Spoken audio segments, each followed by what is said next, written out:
দেশনেত্রী বেগম খালেদা জিয়ার এই মৃত্যুবার্ষিকীতে আপনি কিছু বলেন। আমাদের জাতীয়তাবাদী শ্রমিক দল কেন্দ্রীয় নির্বাহী সংসদের বিপ্লবী সহসভাপতি, বাংলাদেশ জাতীয় বিদ্যুৎ শ্রমিক কর্মচারী ইউনিয়ন কেন্দ্রীয় নির্বাহী কমিটির বিপ্লবী সাধারণ সম্পাদক জনাব আবুল কালাম আজাদ ভাই বিদ্যুৎ অঙ্গনের বিশাল লোকজন নিয়ে এখানে উপস্থিত হয়েছেন। উনি বেগম খালেদা জিয়ার মৃত্যুতে কিছু কথা বলবেন।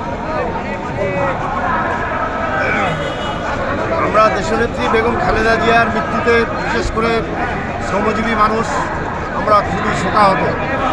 কারণ শহীদ প্রেসিডেন্ট জিয়াউর রহমান নিজেকে একজন শ্রমিক ঘোষণা করেছিলেন এবং একই সাথে দেশনেত্রী শ্রমিকের স্ত্রী হিসাবে তিনি সম্মানিত বোধ করেছেন এবং উনি যখন সরকার পরিচালনা করেছেন শ্রমজীবী মানুষদের জন্য অনেক মঙ্গলকর কাজ করেছেন, যে কারণে শ্রমজীবী মানুষরা আজকে গভীরভাবে শোকাহত।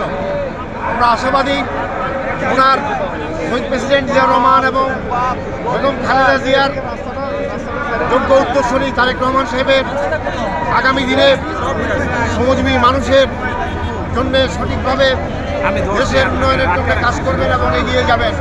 আমরা বেগম খালেদা জিয়ার জন্য মহান রব্বুল আলামিনের কাছে দোয়া করি, আল্লাহ যাতে ওনাকে বেহেশতের সর্বোচ্চ স্থানে ওনাকে অধিষ্ঠিত করেন।